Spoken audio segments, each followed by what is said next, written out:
behind the golden gates of This is Buckingham the Palace, moment. a conversation was about to take place that would shake the very foundations of the British monarchy. For over 1,000 years, royal traditions had been carved in stone, passed down through generations like sacred commandments. Kings and queens had followed the same ancient protocols, the same rigid ceremonies, the same unbreakable rules that separated the crown from the common people. But on this particular autumn morning, as London fog rolled through the palace gardens, a young prince stood before his father with a decision that would make headlines around the world. What he was about to propose had never been done before in royal history. It would challenge everything the royal family stood for, question the very nature of modern monarchy, and force King Charles to choose between centuries of tradition and his son's happiness. The words that would leave the prince's lips in the next few minutes would either revolutionize the British royal family forever or create the biggest royal scandal since Edward VIII abdicated the throne for love. Every newspaper, every television station, every social media platform would buzz with the news of this unprecedented royal rebellion. Some would call it the most romantic gesture in royal history. Others would brand it as the beginning of the end for the monarchy itself. But one thing was certain, nothing would ever be the same again. This is the story of how one prince's courage to break with tradition didn't just change his own life, but transformed the entire royal institution and captured the hearts of millions around the globe. It's a tale of love versus duty, of progress versus tradition, and of a father who had to make the most difficult decision of his reign. The question that would echo through palace halls and across the Commonwealth was simple. Would King Charles break 1,000 years of royal protocol for his son's bold choice? The answer would surprise everyone. The morning mist clung to the windows of Clarence House as Prince William sat in his private study, staring at a letter that had arrived 3 days earlier. The envelope bore the official seal of the Church of England, but its contents were unlike anything the royal family had ever received before. As he read the words for the dozenth time, his hands trembled slightly, not from fear, but from the weight of what he was about to propose to his father. Catherine entered the room quietly, carrying 2 cups of tea on a silver tray that had belonged to Queen Victoria herself. Even in their private moments, the young royal couple couldn't escape the presence of history that surrounded them at every turn. She noticed immediately that her husband was reading that letter again, the one that had kept him awake for the past 3 nights. "You're going to wear a hole through that paper if you keep staring at it," she said gently, setting his cup down beside a stack of official documents that needed his signature. The morning light streaming through the tall windows caught the diamond in her engagement ring, the same ring that had once belonged to Princess Diana. William looked up at his wife, seeing the concern in her eyes that she tried so hard to hide.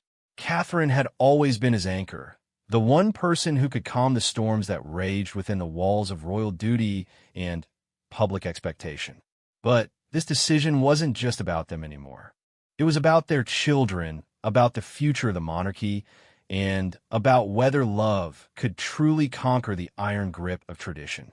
"I made up my mind," he said quietly, folding the letter and placing it in the inside pocket of his jacket. "I'm going to speak with Father this morning." Catherine sat down in the chair opposite him, her own cup of tea growing cold as she watched her husband prepare for what could be the most important conversation of his life. She had known this day would come eventually. The signs had been building for months, small rebellions against protocol that the palace staff had noticed but hadn't dared to question. There was the time William had insisted on walking Prince George to school himself, without the usual security detail and royal fanfare. The way he had quietly arranged for Charlotte and Louis to attend a local youth football match, sitting in the regular stands with other parents instead of the royal box. The countless occasions when he had chosen family time over royal engagements, much to the frustration of his private secretaries. But this letter represented something much bigger than any of those small acts of defiance.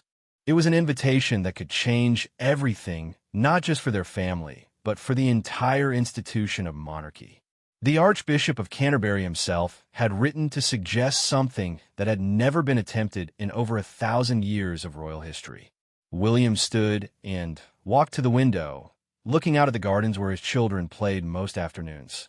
George would be king someday, carrying the same burden that William now carried, the same weight of expectation that had shaped every decision of his adult life. But did it have to be that way? Could the monarchy evolve to become something more human, more connected to the people it served? The children deserve better than what we had, he said, his voice barely above a whisper. They deserve a chance to be themselves before they become symbols. Catherine joined him at the window, slipping her hand into his. She understood the weight of his words because she had lived it herself. The transition from Kate Middleton, the girl from Berkshire, to Catherine, the Duchess of Cambridge, had been like learning to breathe underwater. Every smile had to be practiced, every gesture carefully calculated, every word weighed for its potential impact on the crown's reputation. "What will you tell your father?" she asked. William was quiet for a long moment, watching a robin land on the windowsill outside. Even the birds seemed freer than he felt most days, able to fly wherever they chose without photographers following their every movement. "The truth," he finally said, "that I want our children to have choices we never had. That I want them to know who they are as people before they learn who they're supposed to be as royals." The letter in his pocket felt heavier than the crown jewels themselves. It contained an invitation to participate in a revolutionary new program, one that would allow royal children to attend regular schools, live in regular neighborhoods, and experience life as ordinary British citizens for significant portions of their childhood. The idea had been proposed by a progressive coalition of educators, child psychologists, and, surprisingly, several senior members of Parliament. The concept was simple but radical. Instead of growing up isolated in palace walls and private schools, future monarchs would spend their formative years living among the people they would someday serve. They would attend state schools, live in modest homes in various communities across the United Kingdom, and only return to royal duties gradually as they matured. For William, it represented everything he had dreamed of since becoming a father himself. A chance for George, Charlotte, and Louis to understand poverty, to make friends who cared about them for who they were rather than what they represented, to learn empathy not from textbooks, but from real human experience. But he knew the proposal would shock his father to his core. King Charles had spent his entire life preparing for the throne, following every protocol, observing every tradition. The idea of allowing future monarchs to live as commoners, even temporarily, would seem like abandoning everything the royal family stood for. As William prepared to leave for Buckingham Palace, he thought about his grandmother, Queen Elizabeth II, and what she might have said about such a radical departure from tradition. She had always been a woman of duty above all else, but in her final years, he had sensed a certain weariness in her eyes, a recognition that perhaps the price of the crown had been too high for too long. The drive to Buckingham Palace took 20 minutes through London traffic, but it felt like the longest journey of William's life. His protection officer, Detective Inspector Thompson, noticed his unusual silence, but said nothing. After 15 years of protecting the prince, Thompson had learned to recognize the signs when William was wrestling with something significant. The palace corridors were bustling with their usual morning activity. Footmen in red tunics moved efficiently through the halls. Private secretaries clutched important documents, and tourists gathered outside the gates, hoping for a glimpse of royal life. But William saw none of it. His mind was focused entirely on the conversation ahead. King Charles was in his study, reviewing the morning briefings that arrived daily from the Foreign Office, the Home Secretary, and various Commonwealth officials.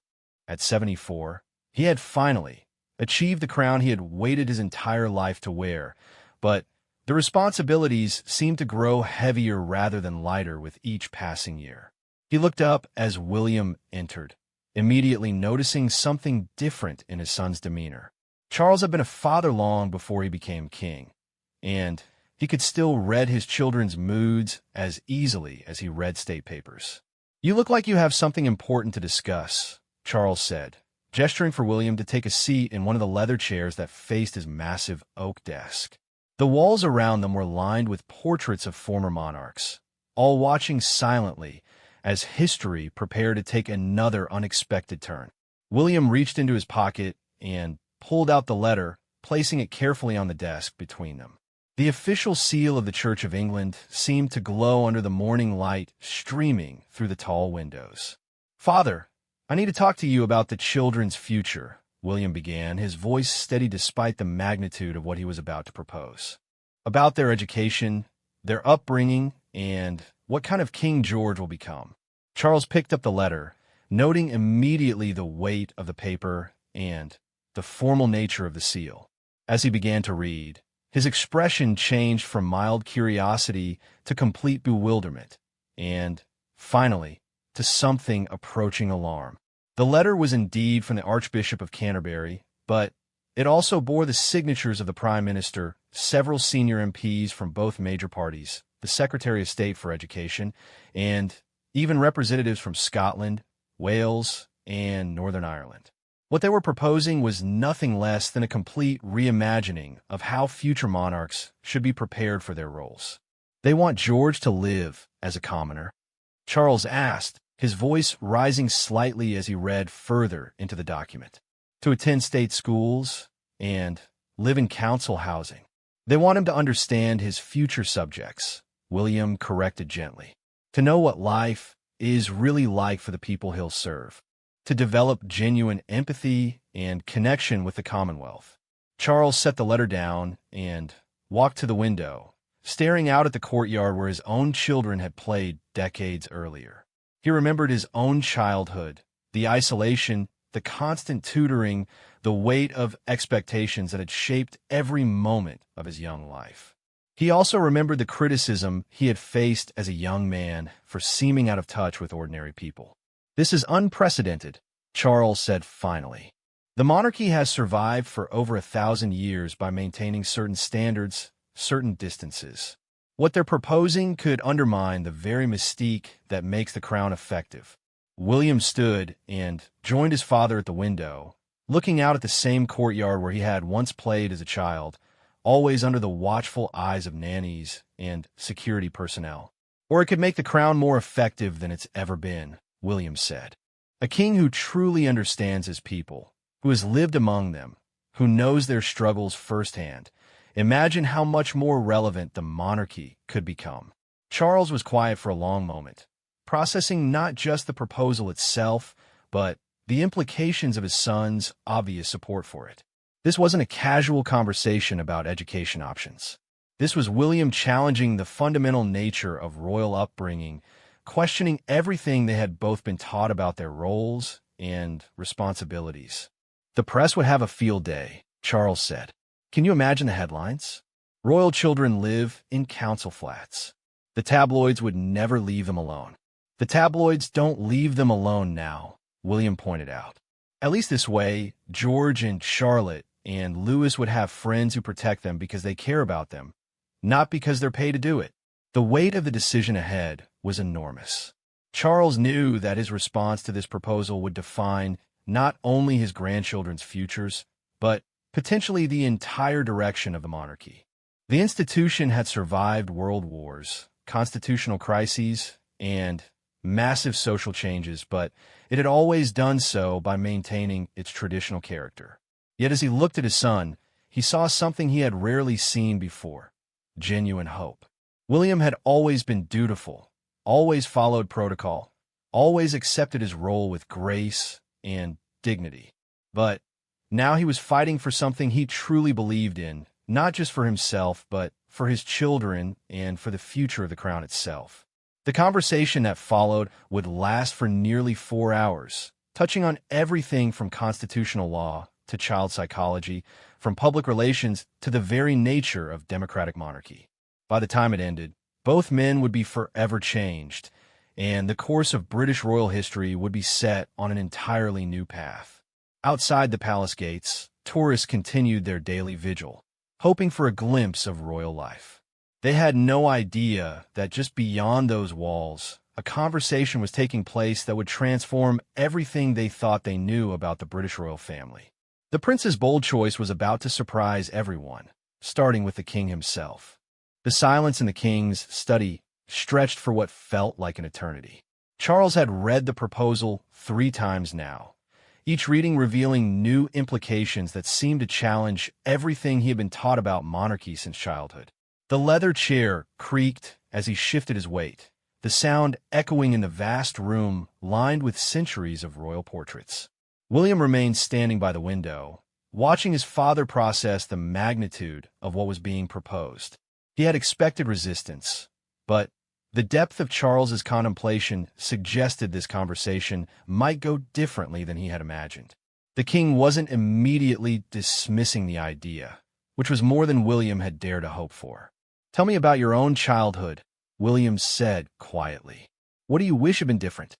Charles looked up sharply, surprised by the directness of the question. It wasn't often that anyone, even his own children, asked him to reflect on his personal experiences rather than his royal duties. "That's not really the point," Charles began, but William interrupted him gently. "It's exactly the point. You're not just a king making a decision about royal protocol. You're a grandfather thinking about your grandchildren's happiness." The words hit harder than William had intended. Charles had indeed been thinking about George, Charlotte, and Louis throughout this entire conversation, but he had been thinking about them as future royals, not as the children they were right now. The distinction was subtle but profound. Charles walked to a different window, one that overlooked St. James's Park, where ordinary families spent their weekends feeding ducks and playing on playground equipment that his own children had only seen from a distance. He remembered being 8 years old and watching other children through palace windows, wondering what it would be like to run freely without bodyguards, to make friends that didn't know he was a prince. "I remember wanting to join the Boy Scouts," Charles said suddenly, his voice carrying decades of carefully buried longing. "I saw them camping in the park once during a state visit preparation. They looked so free, so normal. I asked my mother if I could join them, and she looked at me like I had suggested abdication." William felt his heart constrict as he imagined his father as a lonely child, pressed against palace windows, dreaming of ordinary adventures. It was an image that strengthened his resolve about the proposal. "Mother meant well," Charles continued. "She believed that distance from ordinary life was necessary to maintain the monarchy's mystique, that if people saw us as too human, too much like them, we would lose the respect that keeps the institution stable. But times have changed," William said. "People don't want distant monarchs anymore. They want authenticity. They want leaders who understand their lives." Charles turned back to face his son, and for a moment, William saw not the king, but the father who had struggled to balance duty with love throughout his children's upbringing. "The risks are enormous," Charles said. "If this experiment fails, if something happens to the children while they're living without royal protection, if the public decides they don't respect a monarchy that's too common, then we'll face those consequences," William said firmly. "But if we don't try, if we keep raising future monarchs in golden cages, we risk something worse than failure. We risk irrelevance." The conversation was interrupted by a soft knock on the door. Sir Clive Alderton, the king's private secretary, entered with his usual precise demeanor, carrying a folder of documents that required royal attention. "Your Majesty, the morning briefings," he said, then noticed William's presence and the formal letter spread on the desk. "Should I return later?" Charles looked at the briefing folder, then at the proposal that could reshape the monarchy, then at his son who was asking him to gamble everything on a revolutionary idea. "Actually, Clive, I think you should stay for this," Charles said. "William has brought us a proposal that you need to hear." For the next hour, they explained the concept to Sir Clive, watching his carefully composed expression shift through surprise, concern, and gradual consideration. As one of the most senior advisors to the crown, his opinion would carry enormous weight in any final decision. "The constitutional implications alone are staggering," Sir Clive said finally. "The children would need some level of protection, even while living as commoners. The logistics of maintaining their safety while preserving the illusion of normalcy would be unprecedented. But not impossible, William asked. Sir Clive was quiet for a long moment, his analytical mind working through scenarios and possibilities. Not impossible, no. Complex beyond measure, but not impossible. The security services would need to develop entirely new protocols. We would need cooperation from local authorities, school administrators, even the children's temporary neighbors. What about the other royal families in Europe? Charles asked. Have any of them attempted anything similar? William had anticipated this question. Crown Princess Victoria of Sweden sends her children to regular state schools, and they participate in normal childhood activities. The Norwegian royals have similar approaches. The old model of isolated royal upbringing is already changing across Europe. This was news to Charles, who had been so focused on British traditions that he hadn't closely followed how other monarchies were adapting to modern expectations.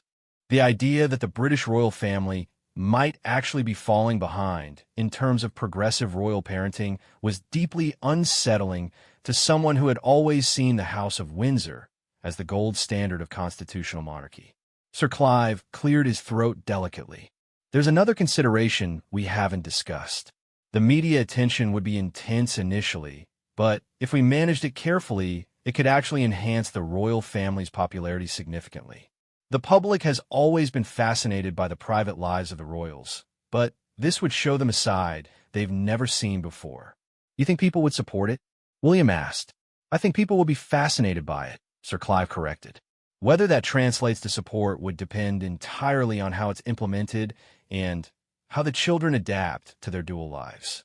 Charles picked up the proposal again, focusing on a section that outlined how the program would work in practice.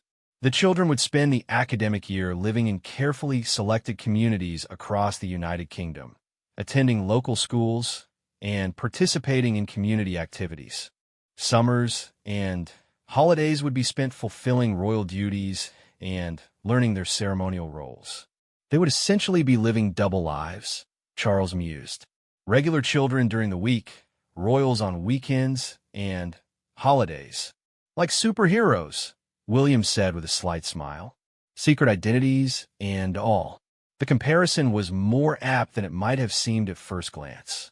The children would need to learn to navigate between two completely different worlds, maintaining friendships and normalcy while carrying the ultimate secret of their true identities.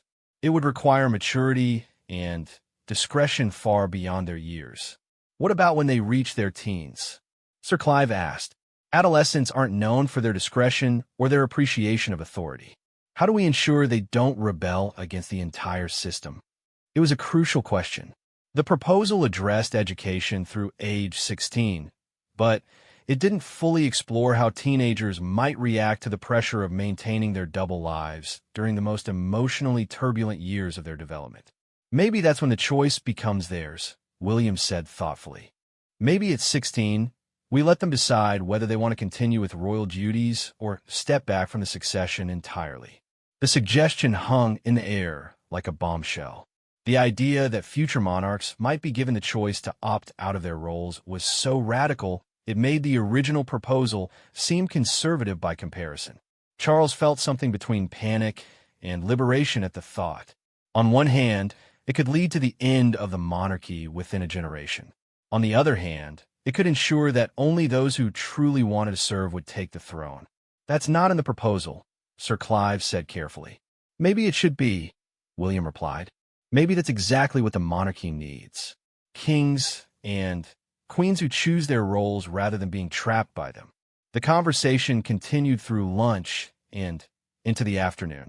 They discussed legal precedents, consulted constitutional scholars via secure telephone, and even reached out to child psychologists who specialized in the development of children in unique circumstances.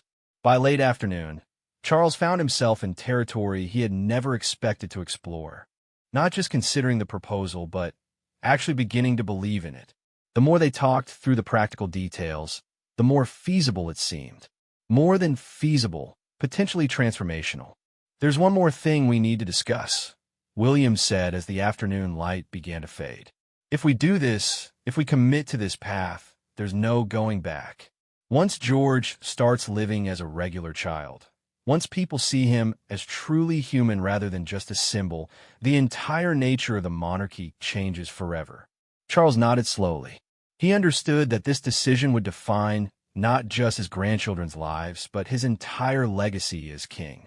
He would either be remembered as the monarch who destroyed 1,000 years of tradition, or as the king who had the courage to save the monarchy by transforming it. What does Catherine think about all this? Charles asked. She's terrified, William admitted. But she's also hopeful.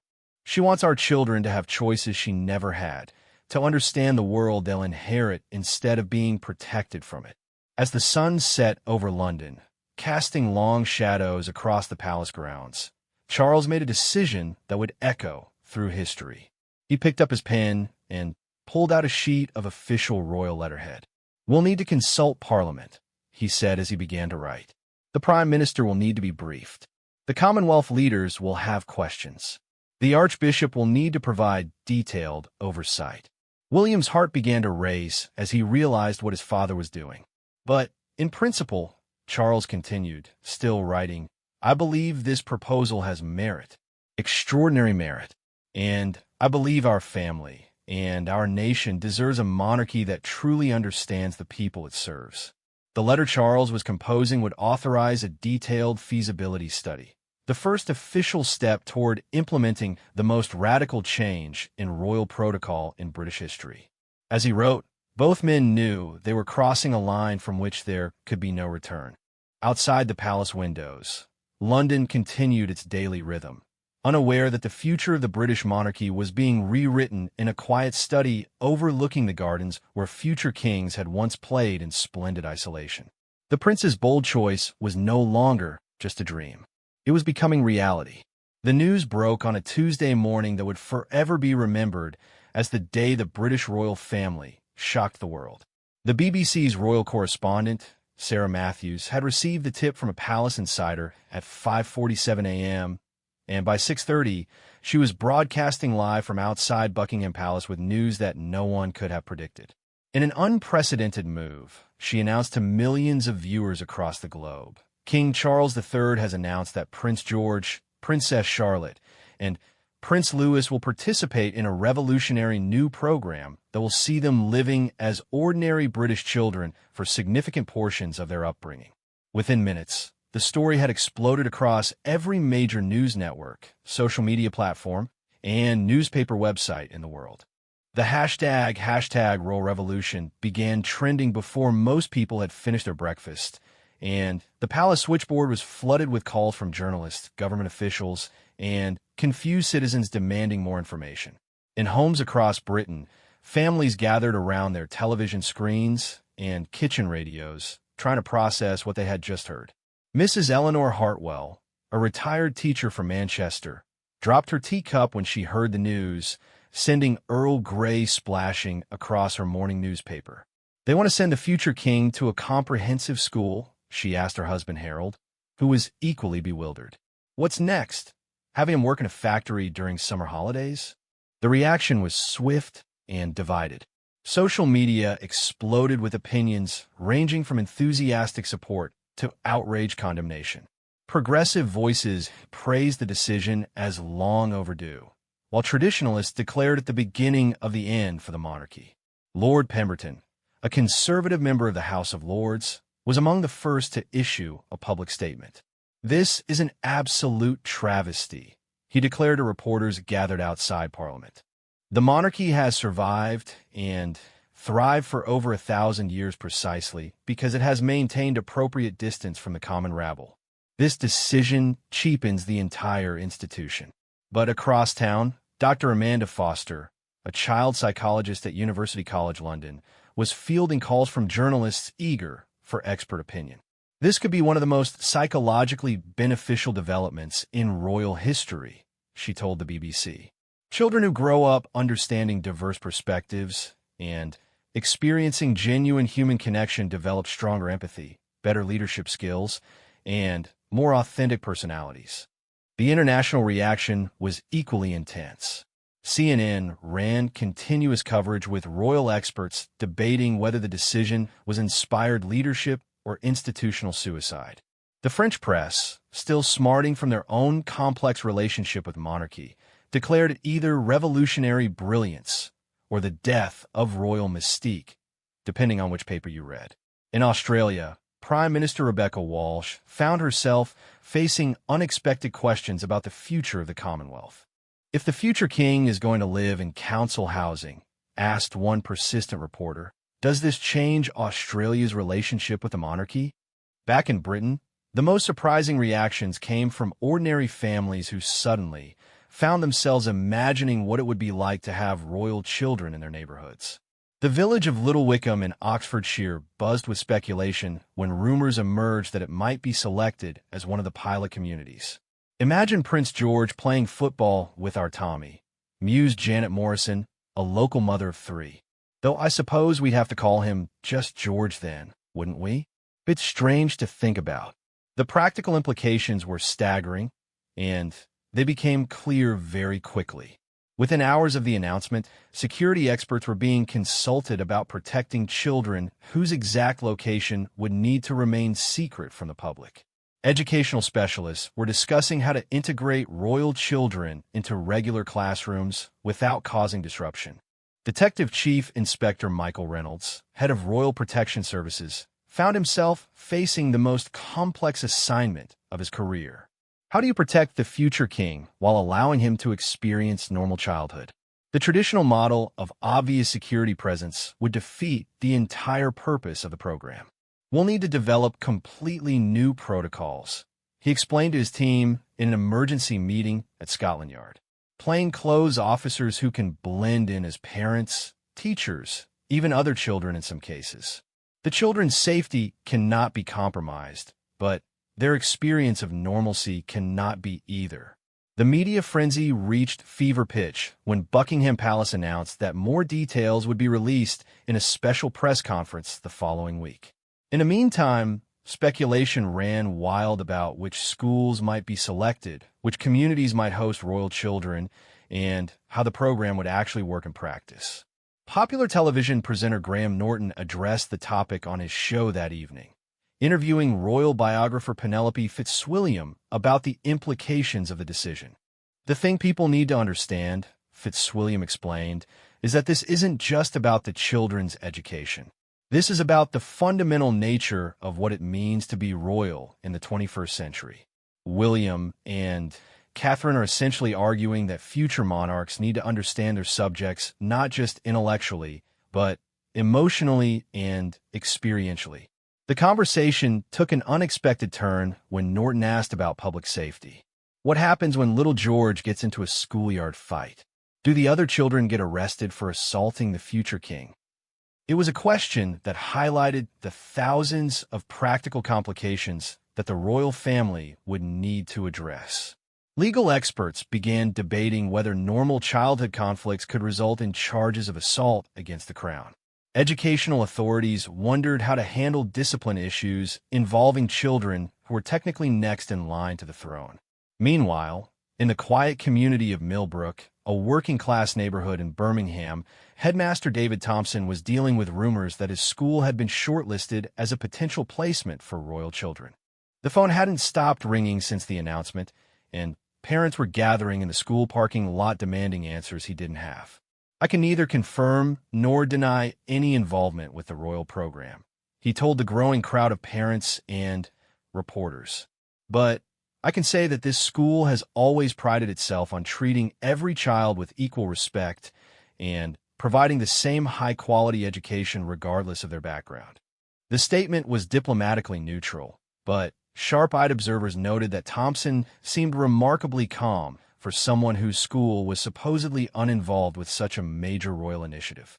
Similar scenes were playing out across the country as rumors swirled about which communities might be selected. Property values in certain areas actually began to fluctuate based on speculation about royal presence, leading to the surreal situation of estate agents fielding calls from buyers hoping to purchase homes near potential royal children. The religious implications also became a significant talking point. The Church of England found itself fielding questions about how royal children would be raised spiritually while living in diverse communities that might include different faiths and cultural traditions. Archbishop Michael Thornton addressed these concerns in a carefully worded statement. The program will ensure that the children maintain their connection to the Church of England while also developing appreciation for the diverse spiritual traditions of their future subjects. This broader understanding can only strengthen their eventual role as defender of the faith. But it was perhaps the reaction from other royal families around Europe that proved most telling. Crown Princess Victoria of Sweden issued a statement expressing admiration for the British royal family's bold decision. "We have long believed that modern royalty must be connected to the people it serves," she said. "This program represents an evolution of that philosophy." The Norwegian royal family went even further, with Crown Prince Haakon suggesting that his own children might participate in similar programs if the British experiment proved successful. Suddenly, royal families across Europe were watching Britain's unprecedented experiment with intense interest. However, not all international royal reaction was positive. Some of the more traditional European monarchies viewed the British decision with alarm. A senior advisor to one continental royal house, speaking anonymously, described the program as a dangerous precedent that could undermine the respect and mystique essential to effective monarchy. Back in London, the financial implications began to emerge. The program would require significant investment in new security technologies, specialized training for protection officers, and coordination between multiple government departments. The Treasury estimated initial costs at several £1 million, leading to inevitable questions about public value for money. Chancellor of the Exchequer Sarah Williams found herself defending the expenditure to Parliament. "This investment in the future of the monarchy is an investment in the stability and relevance of one of our most important national institutions," she argued. "The cost of modernizing the royal family is modest compared to the cost of allowing it to become irrelevant." The debate in Parliament was fierce and fascinating. MPs from all parties struggled to position themselves on an issue that cut across traditional political lines. Some conservatives found themselves supporting what was essentially a progressive social experiment, while some progressives worried about the resources being devoted to royal children when ordinary children faced educational challenges. Labour MP Jennifer Patel made perhaps the most compelling argument for opposition. "While I admire the intention behind this program, I question whether millions of pounds should be spent giving royal children experiences that we're failing to provide for ordinary working-class children. Perhaps we should focus on improving all children's education rather than giving privileged children slumming experiences." The criticism stung because it highlighted a fundamental contradiction in the program. The very communities being selected to provide authentic experiences for royal children were often struggling with underfunded schools, limited resources, and social challenges that the royal family's presence might temporarily mask, but not solve. Yet support for the program came from unexpected quarters. Union leader Marcus Webb, traditionally no friend of the monarchy, surprised many by endorsing the initiative. "If future kings and queens are going to live in working communities, attend state schools, and see firsthand how ordinary families struggle, that can only be good for working people in the long run," he declared. The most poignant reactions came from children themselves. 8-year-old Emma Thornley, when asked by a local newspaper what she thought about possibly going to school with a prince, replied simply, "Will he be good at football? Because if he's good at football, he could be on my team." Her innocent response captured something that many adult commentators had missed. Children might be the least concerned about the royal status of their new classmates. While adults debated constitutional implications and security protocols, children were more interested in whether the new kids would be good friends. As the first week after the announcement drew to a close, opinion polls showed the British public narrowly divided on the issue. 52% supported the program, while 43% opposed it, with 5% undecided. The generational divide was stark. Overwhelming support among under 35s, strong opposition among over 65s. Perhaps most significantly, Polls showed that support was strongest in exactly the kinds of working-class communities where the royal children would be placed. The very people who would be most directly affected by the program were also most enthusiastic about it. But as the world continued to react and debate, inside Clarence House, a very different conversation was taking place.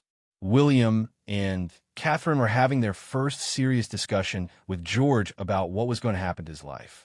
The prince's bold choice had surprised everyone, including world leaders, media outlets, and millions of ordinary people.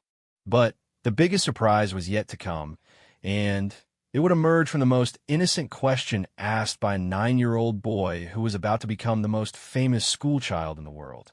The family meeting that would determine the future of the British monarchy took place in the most unlikely of settings. The kitchen of Amer Hall, William and Catherine's private residence in Norfolk. While the world's media camped outside Buckingham Palace waiting for official announcements, the most important conversation was happening around a simple wooden table where the royal children ate their breakfast every morning. George, at 9 years old, was trying to process what his parents had just told him. Charlotte, 7, was more concerned about whether she would still be able to have her weekly writing lessons. And Louis, at 5, was mostly interested in the biscuit tin that Catherine had placed on the table as a peace offering for what she knew would be a difficult conversation. "So, I would live with different families?" George asked, his serious demeanor making him seem older than his years. "Like they would be my mummy and daddy for a while." Catherine felt her heart clench at the question. This was the part of the program that terrified her most, the idea of her children forming attachments to other families, experiencing love and guidance from people who weren't her and William. "No, sweetheart," she said carefully. "We would always be your mummy and daddy. But, yes, you might live with other families sometimes, families who would take care of you and help you understand how other children live." "Would they be nice families?" Charlotte asked, and William heard an echo of his own childhood fears in her voice. The constant uncertainty about whether the adults in charge of royal children had their best interests at heart or were simply following protocol. "Very nice families," William assured her. "We would choose them very carefully, and they would know how special you are. But, George, you would have a different name when you lived with them. Not Prince George, just George." This concept fascinated all 3 children, but for different reasons. George was intrigued by the idea of anonymity, having already begun to chafe against the constant attention that came with his royal status. Charlotte was worried about forgetting who she really was. And Louis was delighted by the idea of having multiple identities, like his favorite superhero cartoons. "But what if I like the other family better?" George asked with the brutal honesty of childhood. The question hit William like a physical blow. It was his deepest fear about the entire program, that his children might prefer their ordinary lives to their royal ones, that they might choose normalcy over duty when the time came to decide their futures. Catherine reached across the table and took George's hand. "That's okay if you do," she said, surprising William with her answer. "Part of growing up is discovering what makes you happy, what kind of life you want to live. This program is about giving you choices we never had." The conversation continued for over an hour, with the children asking questions that revealed both their innocence and their surprising sophistication about their unique situation. They understood that they were different from other children, but they were only beginning to grasp what that difference really meant. While this intimate family discussion was taking place, across London, teams of government officials were working around the clock to implement the most complex domestic security operation in British history. The program couldn't move forward without solving hundreds of practical problems that had never been addressed before. Detective Chief Inspector Reynolds was coordinating with MI5, local police forces, and even international security agencies to develop protocols for protecting children whose locations needed to remain secret from the public. Traditional royal security involved obvious protection that announced the presence of VIPs. This operation required the opposite, invisible security that would allow royal children to blend seamlessly into ordinary communities. We're essentially creating a witness protection program for people who aren't in danger from criminals, but from photographers, Reynolds explained to his expanded team. The children's safety isn't threatened by assassins. It's threatened by publicity. The security challenges were unprecedented. How do you protect children who need to appear completely normal? How do you investigate families who might host royal children without revealing why they're being investigated? How do you coordinate with local schools and authorities without compromising the secret? The solution, when it emerged, was elegant in its simplicity and staggering in its complexity. A new government department was quietly created, officially titled the Community Integration Support Unit, but internally known as the CISU. Its publicly stated mission was to help children from challenging backgrounds integrate into new communities and schools. Its actual mission was to facilitate the Royal Children's Program while maintaining absolute secrecy. CISU would coordinate with local authorities to identify suitable families and communities. Background checks will be conducted under the guise of standard safeguarding procedures. Host families would be told they were participating in a pilot program for children from diplomatic families who needed anonymity for security reasons. Technically true, if incomplete. Meanwhile, the educational aspects of the program were being developed by a team led by Dr. Elizabeth Hartwell, former head teacher at one of Britain's most successful comprehensive schools. Her challenge was to ensure that royal children received an education equivalent to what they would get through private tutoring, while fully participating in regular classroom environments. The goal isn't to give them a dumbed-down version of ordinary education, Dr. Hartwell explained to her team. It's to enrich ordinary education with perspectives and experiences they could never get in palace schools. They need to learn about inequality by seeing it, about diversity by living with it, about resilience by facing real challenges. The pilot program would begin with George as the oldest and most psychologically prepared for the challenge. Charlotte would join the following year, with Louis participating when he turned 7. Each child would spend the academic year living with carefully selected host families in different communities across the United Kingdom. The selection criteria for host families were incredibly specific. They needed to be genuinely working-class or middle-class families who would provide authentic experiences of ordinary British life. They needed to have children of similar ages who could serve as natural companions and guides. They needed to pass the most extensive background checks in government history. And, most importantly, they needed to be families who would love and protect a royal child as if he or she were their own. The first host family was found in the village of Millbrook in Yorkshire, about as far from royal circles as it was possible to get while remaining in England. The Hendersons, Mark, a mechanic, and Sarah, a nurse, had 2 children, James, 10, and Lucy, 8. They had been quietly approached by CISU representatives 6 months earlier and had undergone extensive vetting without knowing they were being considered for the most important childcare assignment in the country. When they were finally told the truth about the program, Sarah Henderson's reaction was captured in a secret recording that would later become legendary within government circles. "You want us to look after the future King of England? Have you seen how I struggled to get James to clean his room?" But the Hendersons represented exactly what the royal family was looking for: genuine, loving people who would treat George as a child first and a prince second. Mark Henderson had served in the military and understood duty and service. Sarah had experience working with children from difficult backgrounds through a nursing career. Most importantly, they had raised their own children with values of kindness, honesty, and hard work. The logistics of placing George with the Henderson family were mind-boggling. A modest terrace house in Millbrook was quietly purchased by a shell company controlled by the Crown Estate. Security modifications were made that were invisible from the outside, but comprehensive on the inside. The local school was gradually prepared through a series of routine improvements that happened to include state-of-the-art security systems disguised as educational technology. But perhaps the most complex challenge was preparing George himself for his new life. Royal children had always been taught to be charming and polite, but George needed to learn how to be ordinary. He practiced introducing himself as just George until it sounded natural. He learned to talk about his dad's work without mentioning what that work actually was. He even practiced having arguments with adults, something royal children were rarely allowed to do, but ordinary children did constantly.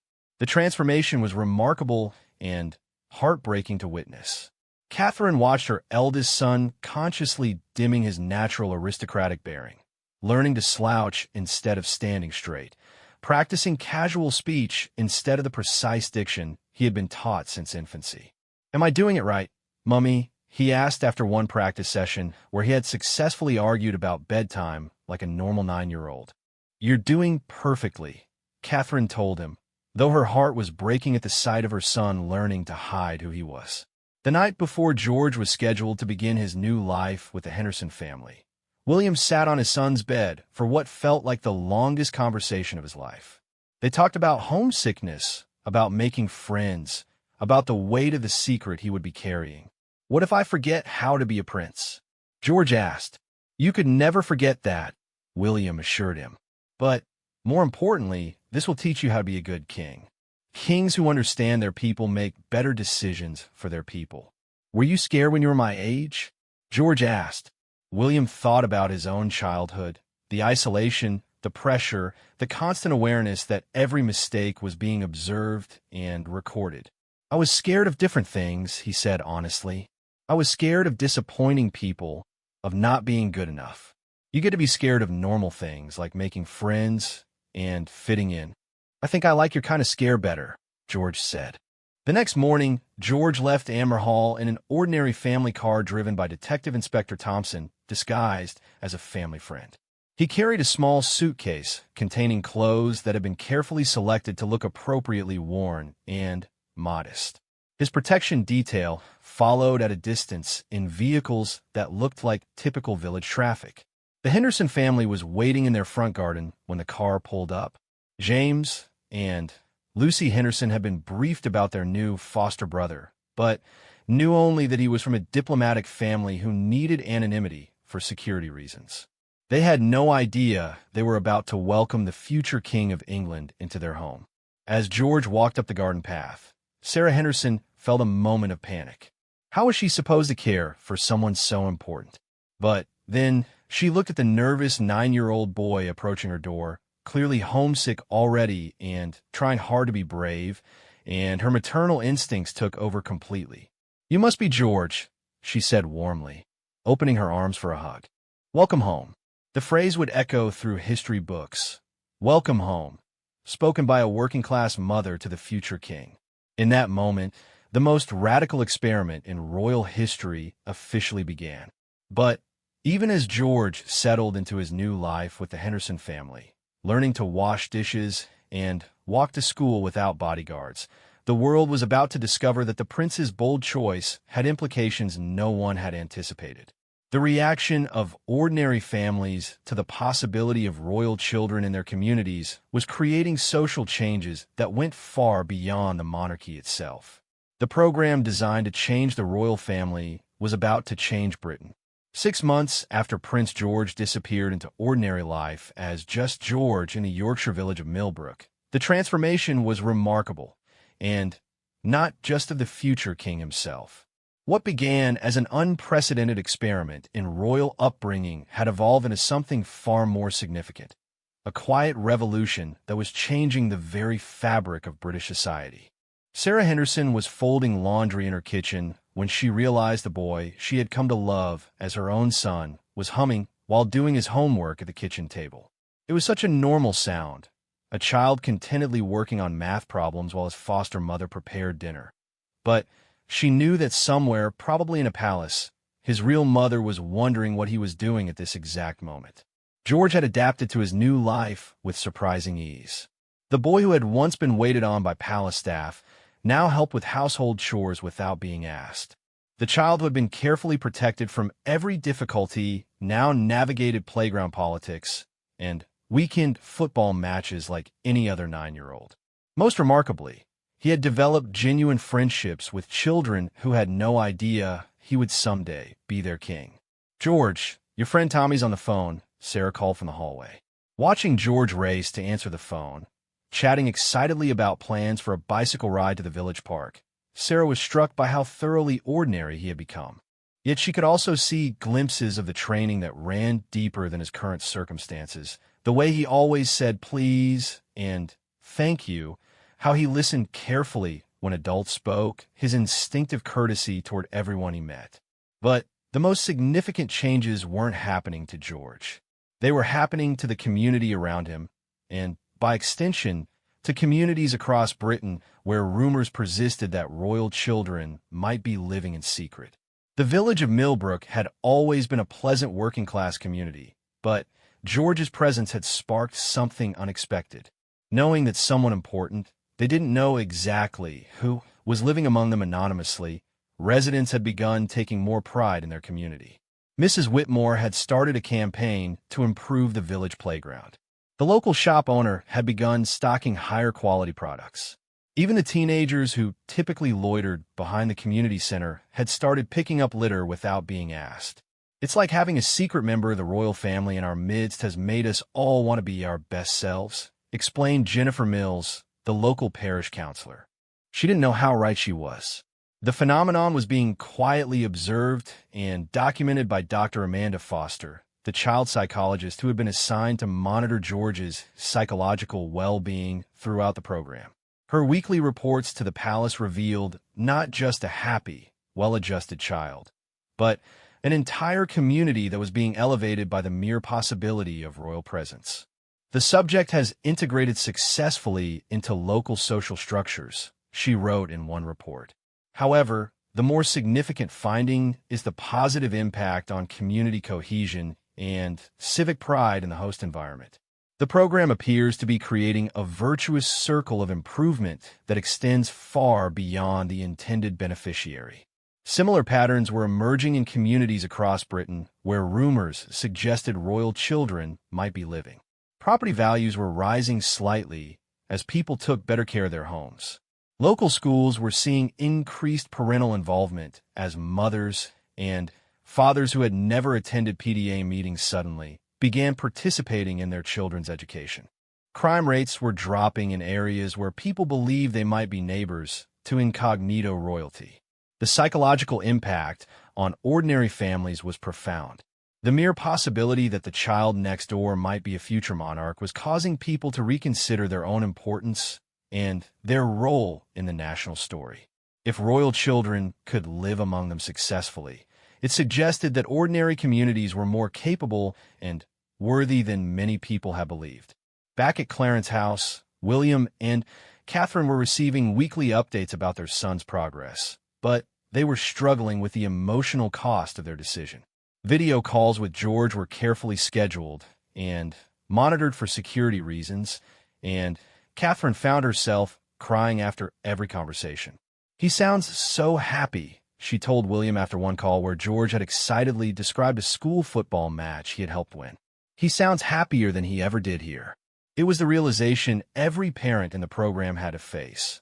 Their children were thriving in ordinary circumstances in ways they had never thrived in royal ones. The implications were both wonderful and terrifying. William was dealing with his own complex emotions. Pride in George's adaptation mixed with a deep sadness about missing so many small moments of his son's childhood. But he was also receiving reports that convinced him the program was working beyond his wildest expectations. "George is learning things he could never learn in a palace," he told Catherine. "Real friendship, genuine independence, authentic empathy. He's becoming someone who will truly understand the people he'll serve." The proof came in a letter George had written to his parents, thinking it was a regular homework assignment about family. Sarah Henderson had been instructed to give him writing exercises about his experiences, ostensibly for educational assessment, but actually for the royal family's information. In the letter, George wrote about helping Mr. Henderson fix a neighbor's car when the elderly woman couldn't afford garage repairs. He described the satisfaction of earning pocket money by doing extra chores rather than simply being given whatever he wanted. Most movingly, he wrote about his friend Katie, whose father had been laid off from the local factory, and how the whole community had quietly rallied to help the family without making them feel like charity cases. I think being a king means knowing how to help people without making them feel small, George had written in his 9-year-old handwriting. And I think you can only learn that by living with people, not just visiting them. Reading those words, both William and Catherine knew that their son was learning lessons about leadership that no palace tutor could ever teach. But the success of George's integration came with unexpected challenges. As winter approached, the time was nearing for the first major test of the program. How would the family handle the Christmas holidays, when George would need to resume his royal identity for important family traditions? The transition back to royal life for the holidays proved to be the most difficult part of the entire program. George returned to Sandringham for the traditional royal Christmas gathering, but he seemed like a different child. The boy who had left in September had been polite but distant, carefully trained in royal protocol, but lacking genuine warmth. The boy who returned in December was confident, funny, and remarkably comfortable with people from all walks of life. But he also struggled to readjust to the formality of royal life. At the Christmas dinner, he automatically began clearing dishes like he did at the Henderson house, causing a minor sensation among the palace staff who had never seen a royal child voluntarily help with household tasks. "I can do it myself, thank you," he said politely but firmly when a footman tried to help him with his coat, echoing lessons learned from the Hendersons about independence and self-reliance. Most tellingly, when introduced to visiting foreign dignitaries, George displayed a natural ease and genuine interest in their stories that impressed everyone present. He asked thoughtful questions about their countries and seemed genuinely curious about their different perspectives, skills he had developed through months of navigating friendships with children from diverse backgrounds. King Charles observed his grandson throughout the holiday period with fascination and growing pride. The boy he had worried might be damaged by living outside royal protection had instead been strengthened by it. George had retained all the courtesy and dignity expected of a future king, while gaining authenticity and emotional intelligence that couldn't be taught through formal education. He's become more royal by learning to be ordinary, Charles confided to William during a private walk through the Sandringham estate. "I've never seen anything like it." But perhaps the most significant moment came on Boxing Day, when George asked if he could donate his Christmas presents to children who had less. It wasn't a performative gesture learned from palace charity training. It was a genuine desire born from understanding what real need looked like. "Katie's little brother doesn't have any proper toys," George explained, "and there are loads of kids at school who would love these things more than I do." The request led to the establishment of what would become an annual tradition, the Royal Children's Christmas Gift Exchange, where royal children would spend Christmas morning selecting presents to donate to families in their host communities. The program, which began as George's spontaneous gesture, would eventually involve royal children from across Europe and become one of the most beloved charitable initiatives of the modern era. As the holidays ended and George prepared to return to Yorkshire, the global media was beginning to notice the changes in the royal family. Photographers who had been hoping to catch glimpses of the missing prince instead found themselves documenting a different phenomenon. Royal family members who seemed more relaxed, more genuine, and more connected to ordinary people than anyone could remember. Prince William's public appearances had taken on a new quality. His conversations with people during official visits seemed more natural, his understanding of their concerns more nuanced.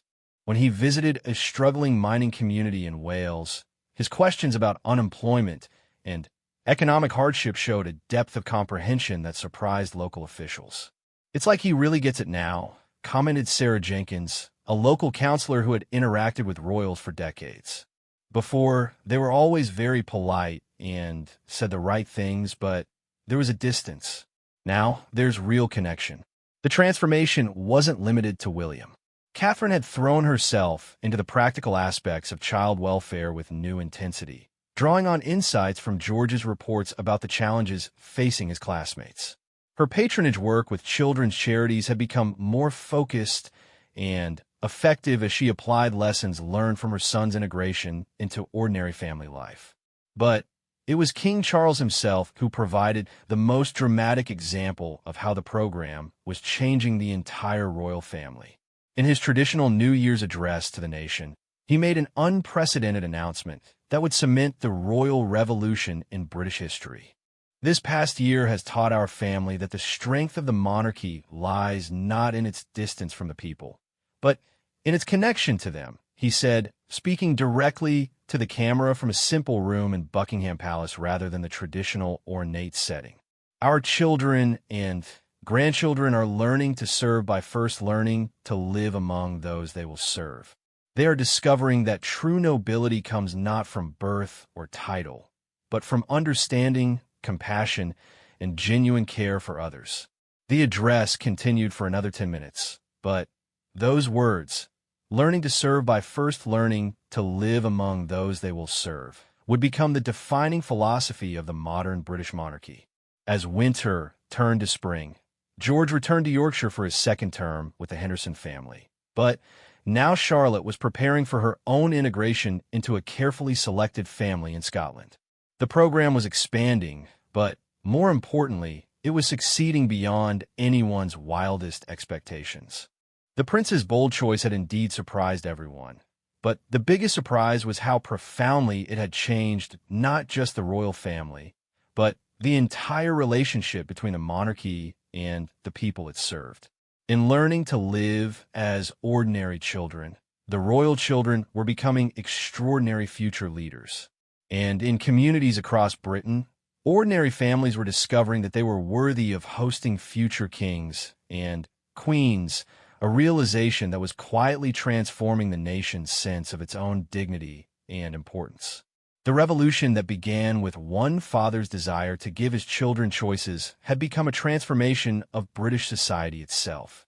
The prince's bold choice had surprised everyone, including the prince himself, by revealing that the future of the monarchy lay not in preserving ancient traditions, but in creating new ones that honored both the crown and the people it served. The story was far from over. In fact, it was just beginning.